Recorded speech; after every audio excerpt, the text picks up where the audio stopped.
WBCS के लिए modern history जो हम लोग आज पढ़ रहे हैं, ये क्या है, ये हम लोग ऑप्शनल के लिए पढ़ रहे हैं, ठीक है। और ऑप्शनल में पहला टॉपिक हम लोग जो था हम लोगों का, वो कौन सा था? पहला टॉपिक हम लोग का था, नंबर 1 जो था वो था एंग्लो फ्रेंच स्ट्रगल। ये हम लोग कर चुके हैं, ठीक है। आज जो दूसरा टॉपिक हम लोग करने जा रहे हैं, इस टॉपिक का नाम है कैप्चर ऑफ बंगाल।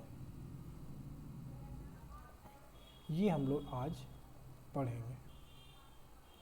तो स्टार्ट करते हैं इस टॉपिक को।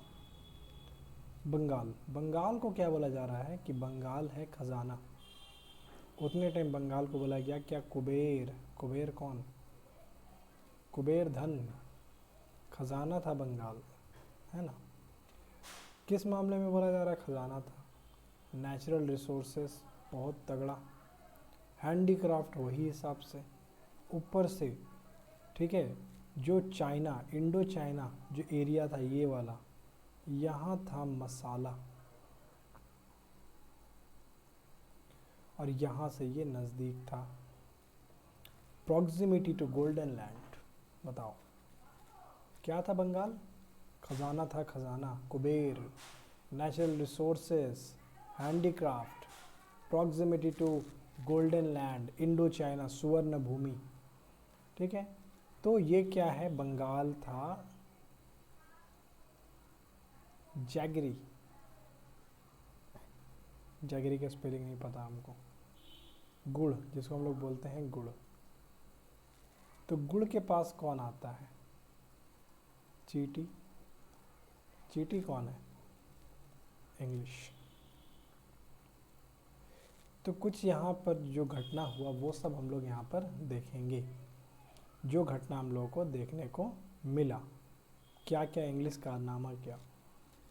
सबसे पहले देखेंगे, अपना फैक्ट्री लगाया है लोग 1651 में, कहाँ पर? हुगली में, ठीक है। पकड़ बना रहा है अपना।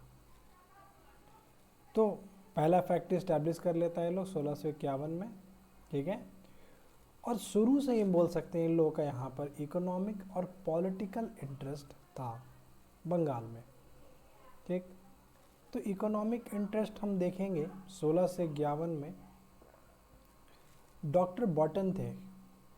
डॉक्टर बॉटन के द्वारा कुछ सर्विस दिया गया था, और इस सर्विस से खुश होकर शाह सूजा, जो बंगाल का गवर्नर था और किसका बेटा था? शाहजहां का बेटा था, ये क्या कर देगा कि सर आप मेरे को 3000 रुपये दीजिए और बंगाल में अपने ट्रेड को कंटिन्यू करिए, है ना। क्या बोला जा रहा है? 3000 रुपये ओनली सेल है, ये मुझको दीजिए और ट्रेड कंटिन्यू करिए, दिवाली सेल है। 3000। अब शाह सूजा क्या किया? ऐसा ये शर्त दिया, और यहाँ पर इंग्लिश का फैक्ट्री ये सेटअप ये लोग कर लेते हैं 1651 में। पहला घटना। दूसरा घटना देखेंगे क्या हुआ। 1698, बंगाल का गवर्नर था अजीमुशान। अब ये क्या करता है कि ये क्या किया कि जॉब चार्नोक के बारे में हम लोग पढ़े हैं प्री वाला में, कि जॉब चार्नोक के द्वारा मॉडर्न कलकत्ता का फॉर्मेशन किया गया था, ठीक है। कौन किया था ये? जॉब कार्नोक, ठीक है।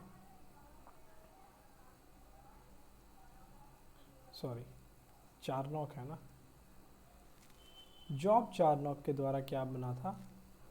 मॉडर्न कोलकाता, ठीक है।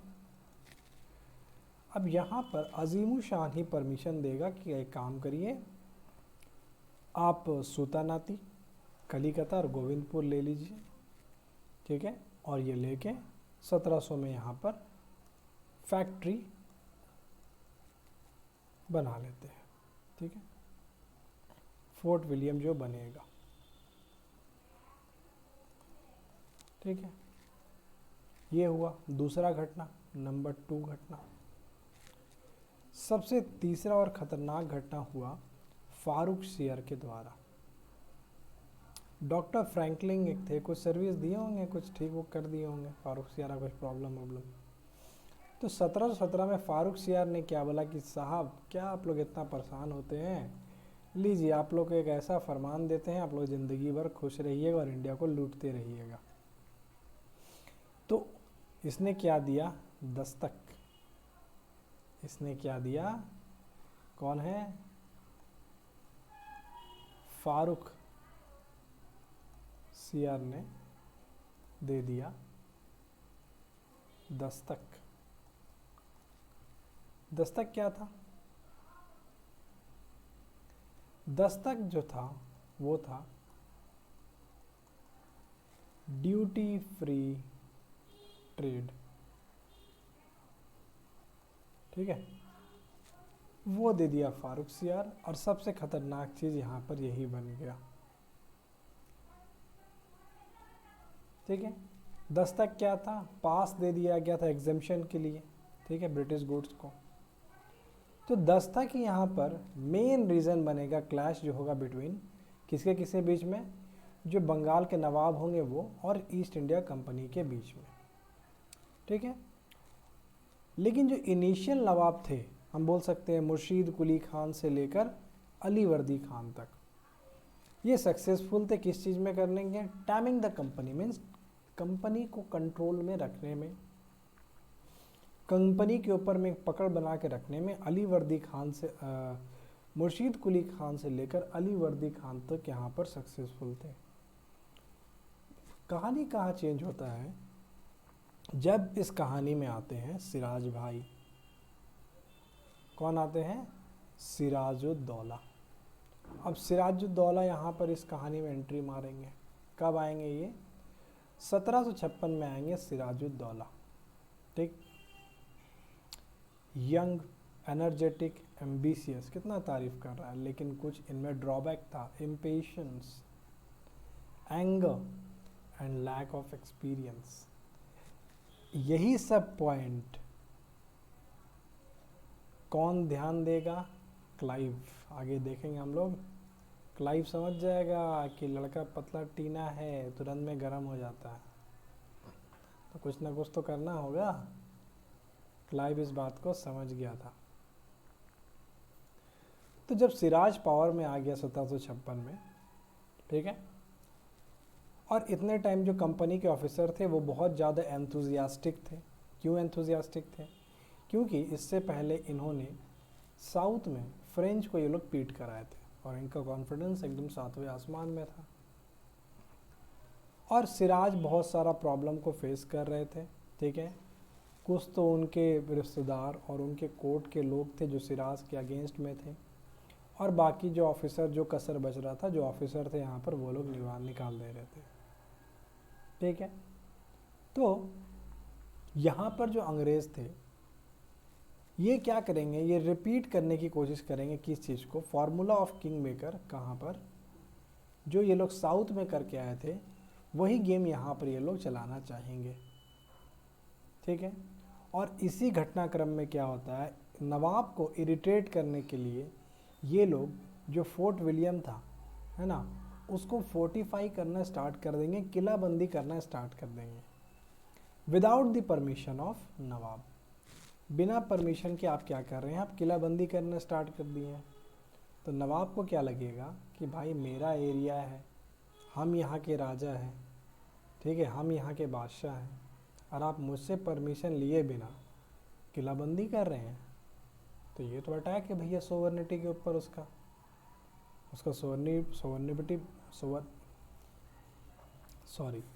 सोवर्निटी पे अटैक है, किसका, नवाब के। तो नवाब इसको सहेगा, बोलेगा नहीं, हम जवाब देंगे, ठीक है, बदला तो लेके रहेंगे। तो नवाब क्या किया, अपने तरफ से ये रिटेलिएट करता है और इंग्लिश को हराकर फोर्ट विलियम को ऑक्यूपाई कर लेता है। ठीक है।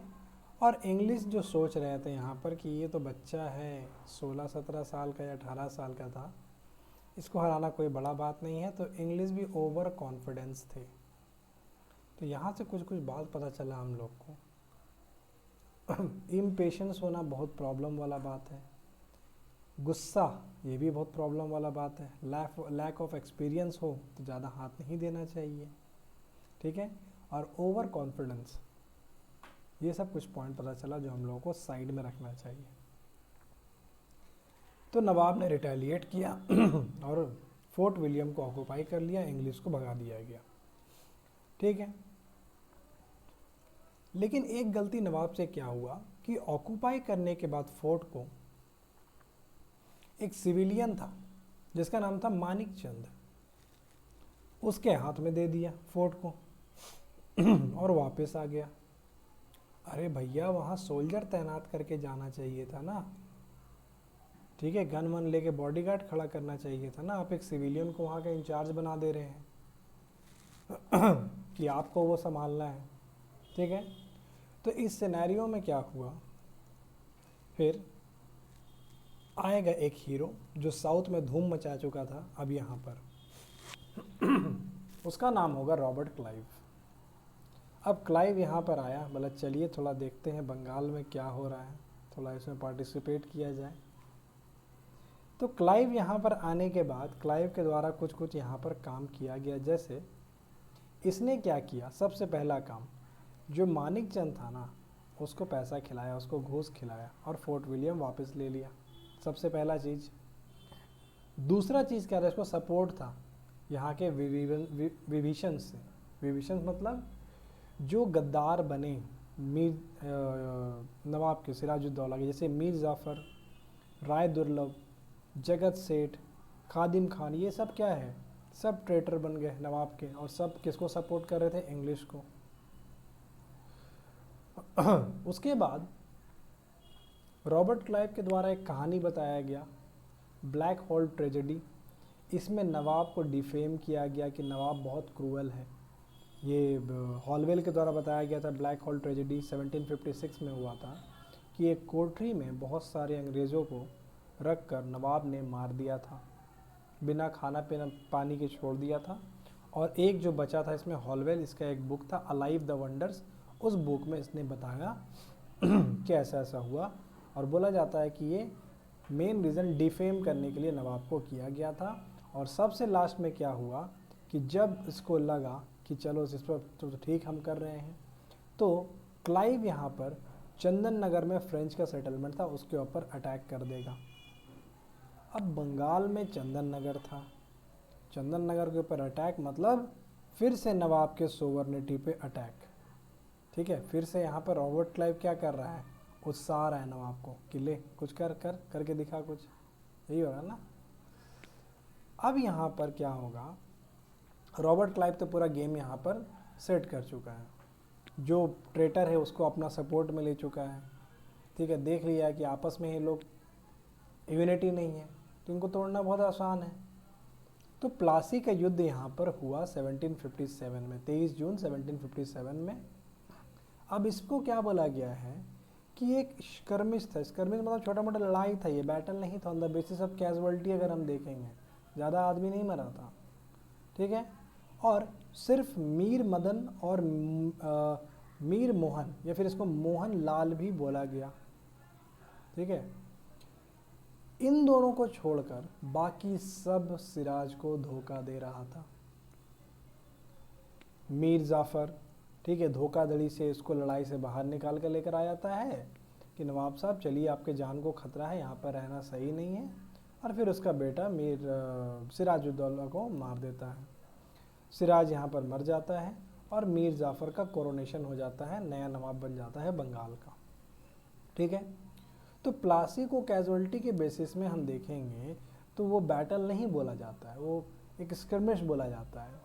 लेकिन अगर इसका हम इम्पैक्ट देखेंगे पूरे इंडिया में तो बहुत बड़ा इम्पैक्ट था इसका, छोटा मोटा चीज़ नहीं था। ठीक है, इसी से क्या हुआ ना, ब्रिटिश का फाउंडेशन रखा गया बंगाल में और फिर पूरे इंडिया में यहाँ से फैल जाएगा। तो कितना बड़ा इसका इफेक्ट है कि इससे फाउंडेशन रखा रहा है ब्रिटिश एम्पायर का इंडिया में एज वेल एज बंगाल में और इंडिया में। ठीक है, इसने डोर को खोल दिया, किस डोर को, इंग्लिश के विक्ट्री में। ठीक है, जो इंग्लिश का जो विक्ट्री हुआ साउथ में, उस डोर को, क्योंकि यहाँ से जीतने के बाद 1756 है ये, ठीक है, 1757 है। ठीक है, उसके बाद 1760 में क्या होगा, वॉन्डीवॉस होगा। ठीक है, अब वॉन्डीवॉस में ब्रिटिश क्या करेंगे, यहाँ पर से इनको कॉन्फिडेंस मिल गया है, पैसा मिल गया है, और यहाँ पर क्या करेंगे, फिर वहाँ जाकर ये लोग फ्रेंच को हरा देंगे आराम से। ठीक है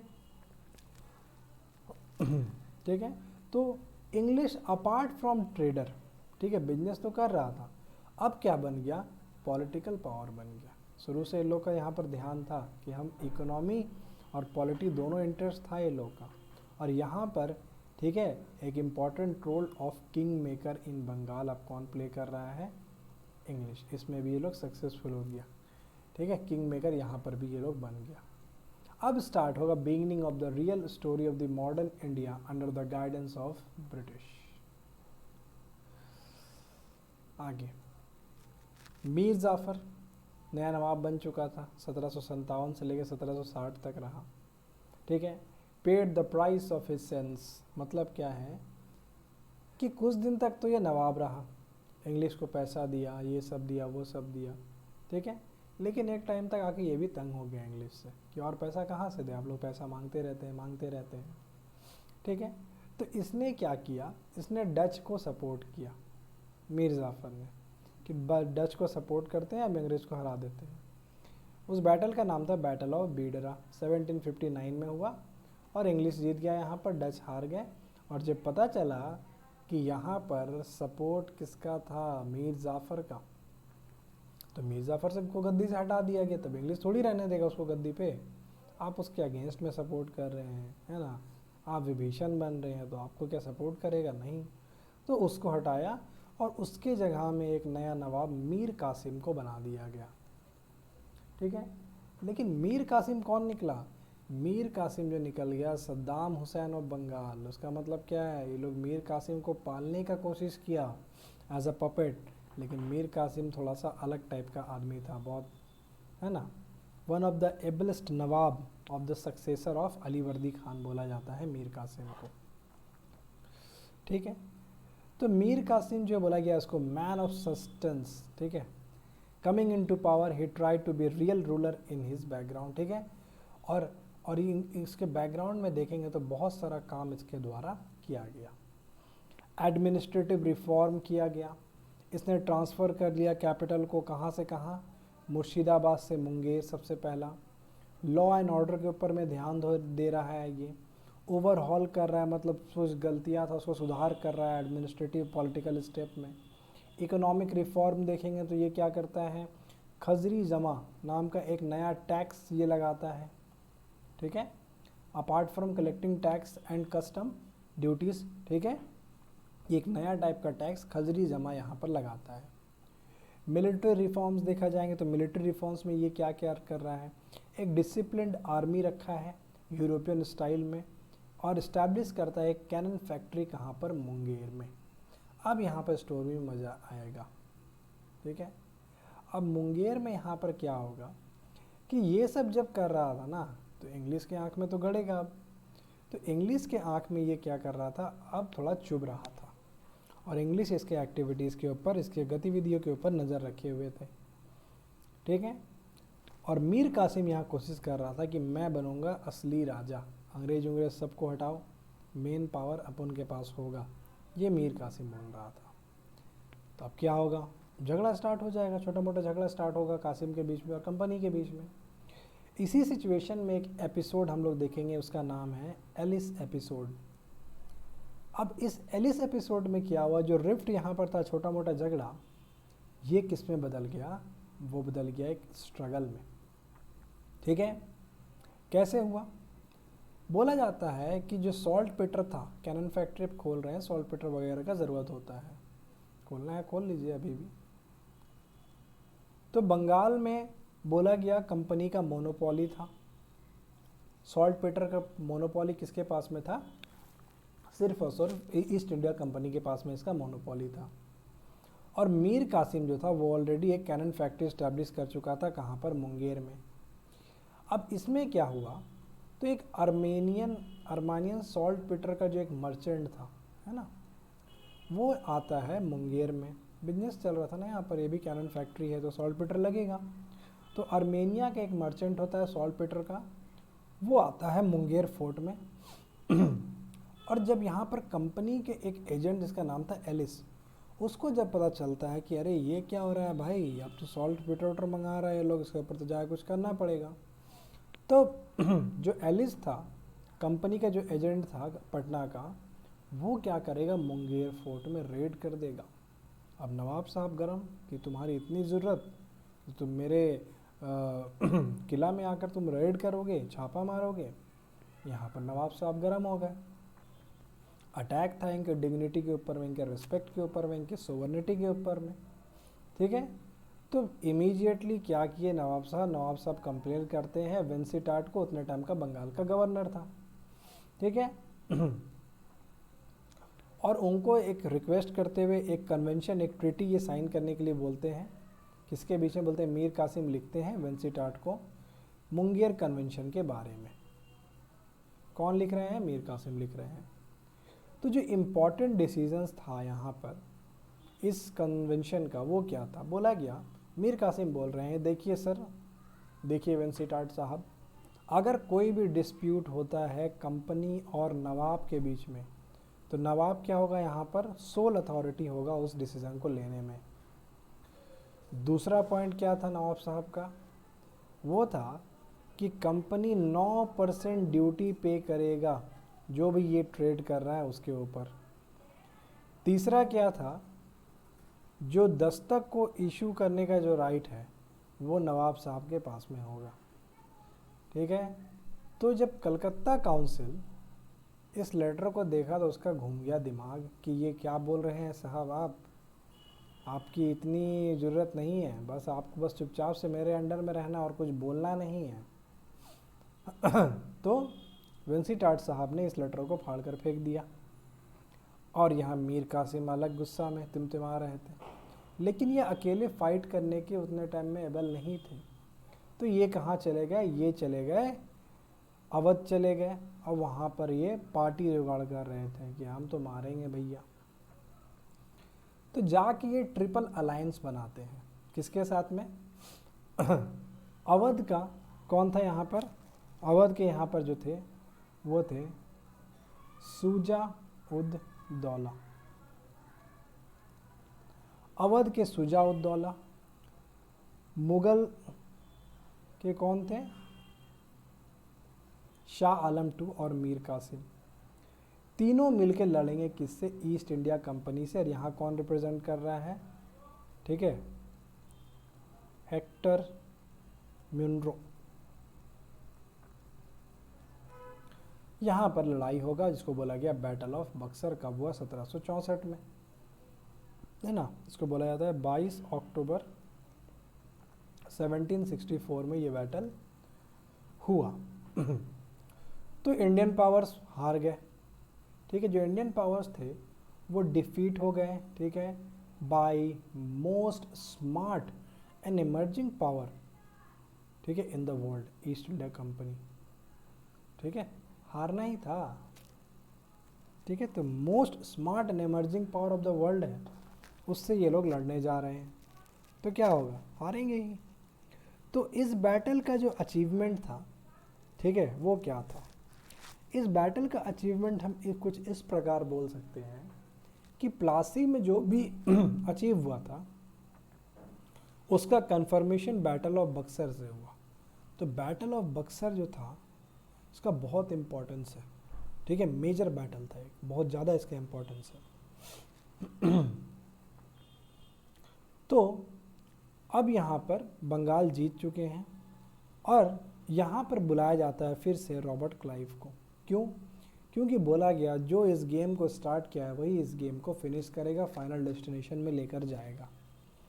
तो 1765 में रॉबर्ट क्लाइव को बुलाया गया as the governor of Bengal. वो बनकर आए और यहाँ पर ये आके कुछ स्टेप लेंगे किस चीज़ के लिए, ब्रिटिश एम्पायर का फाउंडेशन, ठीक है, ड्रीम देखे थे ये, ठीक है, उसके बारे में।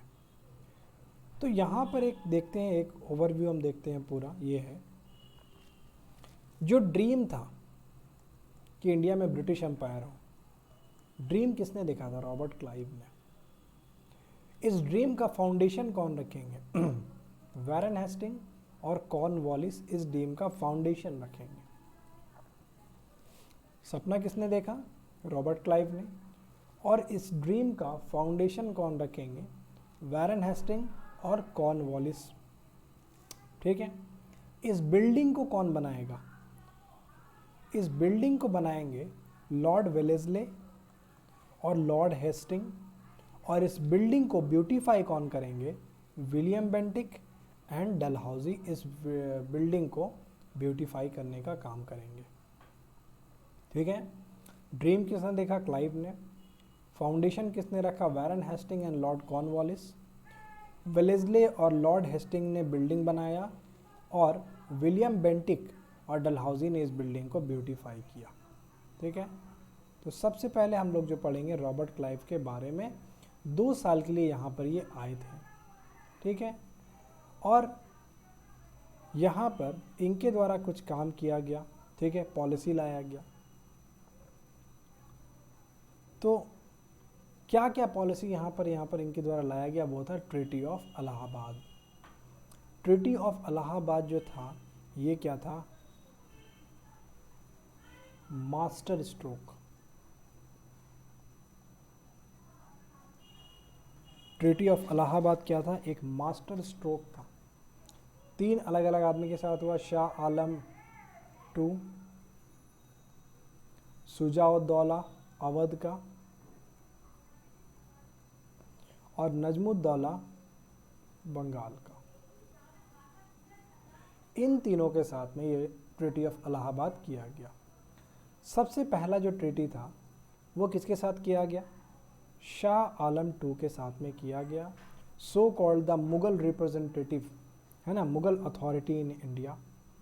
तो इनको हाथ में लेने का मतलब क्या है, लोगों के अंदर अभी भी मुगल्स के लिए इज्जत था, और जब लोग ये देखेंगे कि मुगल ही ब्रिटिश के अंडर में है, तो मेरा जिसको हम पावर मानते थे वो किसी और पावर के अंडर में है, तो सुपीरियर कौन हुआ, ऊपर वाला, ब्रिटिश। तो सबसे पहला स्टेप ये लोग क्या करते हैं, अपने हाथ में लेते हैं शाह आलम II को, ठीक है, और इनको बोलते हैं कि देखिए साहब, आप हम लोगों को दे दीजिए दीवानी वसूल करने का राइट बंगाल, बिहार और उड़ीसा का, ठीक है, राइट टू कलेक्ट रेवेन्यू। सबसे पहला ये काम किया गया, और इनको 26 लाख का पर एनम, है ना, 26 लाख पेंशन दिया गया, और बोलिए आप चुप रहिए, ठीक है। दीवानी और बिहार, बंगाल एंड उड़ीसा वसूल करने का राइट इनसे ले लिया गया। दूसरा, शुजाउद्दौला ऑफ अवध के साथ में, ठीक है। अब इनके साथ ब्रिटिश कैसा पॉलिसी निभा रहा है, फ्रेंड कम डिपेंडेंट।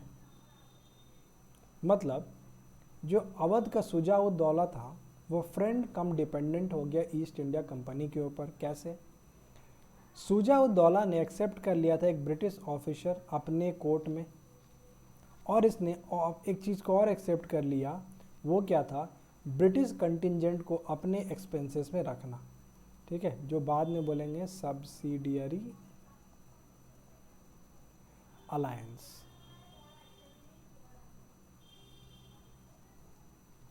ठीक है, अवध में देखने को मिला। अब अवध को ये लोग पूरी तरह से अपने अंदर में नहीं लेते हैं, क्यों, क्योंकि अवध को कंट्रोल करना एक प्रॉब्लम है, क्योंकि अवध को ये लोग छोड़ देते हैं एज अ बफर स्टेट। ये है अवध, ठीक है। अगर यहाँ पर से अटैक होता है दुश्मन से, मीन्स अफगानी थे, मराठा थे, अगर ये अटैक करने जाते हैं ब्रिटिश के ऊपर तो पहले आएगा अवध, ठीक है, उसके बाद बंगाल।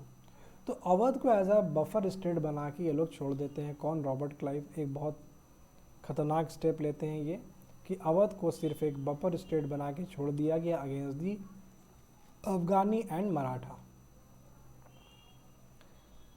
उसके बाद तीसरा जो ट्रीटी हम लोग देखेंगे नजमुद्दौला के साथ में हुआ। नजमुद्दौला कौन था? नवाब ऑफ बंगाल, और इनके द्वारा निजामत राइट मीन्स पॉलिटिकल राइट, ठीक है, और दीवानी दोनों ब्रिटिश अपने हाथ में ले लेता है। ठीक है, तो ब्रिटिशर्स क्या था, ब्रिटिश कंपनी फॉरेनर था इंडिया में और अनअवेयर था यहाँ पर के पॉलिटी, इकोनॉमी और कल्चर के बारे में इंडिया में। तो इसी चीज़ को देखते हुए यहाँ पर ये लोग क्या करते हैं, एक अपॉइंट करते हैं दीवान को जिसका नाम होता है शिताब राय, ठीक है, और डेप्यूटी नाजिम रेज़ा खान। ये दीवान को अपॉइंट किया गया था दीवानी के लिए, ठीक है, शिताब राय को बिहार के लिए और रज़ा खान को बंगाल के लिए, और रज़ा खान एज अ डेप्यूटी सूबेदार या डेप्यूटी नाजिम के तौर पे भी काम कर रहे थे। तो ट्रीटी ऑफ जो इलाहाबाद था वो एज अ मास्टर स्ट्रोक निकल के आया रॉबर्ट क्लाइव का, क्योंकि इसने एक तीर से तीन निशाना लगाया। एक सिंगल ट्रीटी था, उसके द्वारा इन्होंने मुग़ल एम्परर, ठीक है, को पेंशनर बना दिया ईस्ट इंडिया कंपनी का, अवध को बफर स्टेट बना दिया, डिपेंडेंट बना दिया ईस्ट इंडिया कंपनी के ऊपर में, और बंगाल बन गया जागीर ऑफ ईस्ट इंडिया कंपनी। और यहीं पर जो देखने को मिला dual governance of Bengal. Dual governance जो बंगाल में देखने को मिला, रॉबर्ट क्लाइव के द्वारा डुअल गवर्नेंस स्टार्ट किया गया। डुअल गवर्नेंस का मतलब क्या था कि पावर किसके हाथ में, कंपनी के हाथ में, रिस्पॉन्सिबिलिटी किसके हाथ में, नवाब के हाथ में।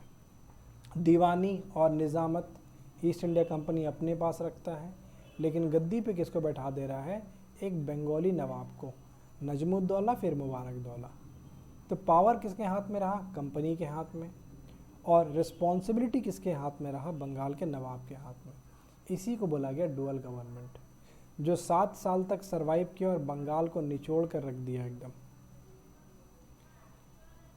और क्लाइव बोलते हैं कि ये डुअल गवर्नेंस का जो सिस्टम हम चलाए थे, इसको हम बहुत ही एकदम नाजुक तरीके से छुपा के चलाए थे। इसका रीज़न था, ये बात ये पार्लियामेंट में खुद से जाकर अपने वहाँ बोलते हैं। ये बोलते हैं कि डुअल गवर्नेंस जो था ना, मैंने एज अ प्रिकॉशन लेकर चले थे हम उसमें बहुत ज़्यादा, क्योंकि इनको डर था कि कहीं इंडियन रूलर्स यूनाइट ना हो जाए ब्रिटिश के अगेंस्ट में, ठीक है, या फिर इनके जो यूरोपियन फ्रेंड है वो फिर से नहीं जाग जाए, पोर्तुगीज़, डच, है ना, कहीं ये फिर से नहीं कूद जाए। तो इसीलिए यहाँ पर रॉबर्ट क्लाइव ने पहले इसके ऊपर कब्ज़ा जमाया। पहले इन्होंने हल्ला नहीं किया, कुछ बताया नहीं, पहले इन्होंने पकड़ बनाया, और जब पकड़ मजबूत हो गया तब इन्होंने इसको डिस्क्लोज़ किया। पहले अचीव करो फिर डिस्क्लोज़ करो। तो ये पॉलिसी रॉबर्ट क्लाइव के द्वारा देखने को मिला।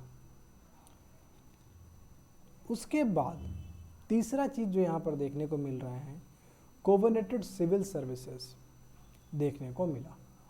अब क्या था कि सिविल सर्वेंट को अपॉइंट किया गया था क्लाइव के द्वारा कि देखिए आप लोग सर आइए यहाँ पर काम करिए, लेकिन आप यहाँ पर ट्रेडिंग एक्टिविटीज़ में पार्टिसिपेट नहीं करेंगे कंपनी के, आप अपने काम को करेंगे, ठीक है। और अब क्या हुआ था 1765 में, अब क्या हुआ था कि कंपनी बन गया था स्टेट बंगाल में, और स्टेट को संभालने के लिए क्या चाहिए, सिविल सर्वेंट चाहिए। इनको बोला जाता है spine of state. Policy maker तो यही होते हैं, सिविल सर्वेंट, इनका ज़रूरी होता है, तो ये नहीं रहेंगे तो देश नहीं चल पाएगा। चौथा पॉइंट क्लाइव के द्वारा क्या किया गया, सोसाइटी ऑफ ट्रेड का फॉर्मेशन किया गया 1765 में। ये क्या था, इससे पहले देखते हैं अगर हम लोग 1717 से लेकर, ठीक है, Buxar of treaty of Allahabad से पहले तक, 1765 से पहले तक, ठीक है, जो दस्तक था वो एंजॉय था कंपनी के लिए और लॉस था स्टेट के लिए, तभी ना इतना मार्कआउट हो गया था। तो अब कंपनी क्या बन गया, स्टेट। अब Dastak pen for the company बन गया है, अब दस्तक एंजॉयमेंट नहीं है कंपनी के लिए, ठीक है। तो इसी चीज़ को मैनेज करने के लिए अब क्या दस्तक क्या बन गया, एंजॉयमेंट फॉर द कंपनी, पहले था loss for the Bengal state, लेकिन 1765 में कंपनी स्टेट बन गया और दस्तक क्या बन गया, लॉस फॉर द कंपनी। तो यहाँ पर इसी चीज़ को ख़त्म करने के लिए, देखने के लिए सोसाइटी ऑफ ट्रेड का फॉर्मेशन किया गया। और ऐसा नहीं था कि दस्तक को अबॉलिश कर देते ये लोग तुरंत, क्योंकि यही दस्तक जो था ना, जो कंपनी में ऑफिसर आते थे, ये मेन अट्रैक्शन था उनका बंगाल की तरफ। ठीक है, तो यहाँ पर ईस्ट इंडिया कंपनी के सामने ये एक चैलेंज बन गया था बंगाल में।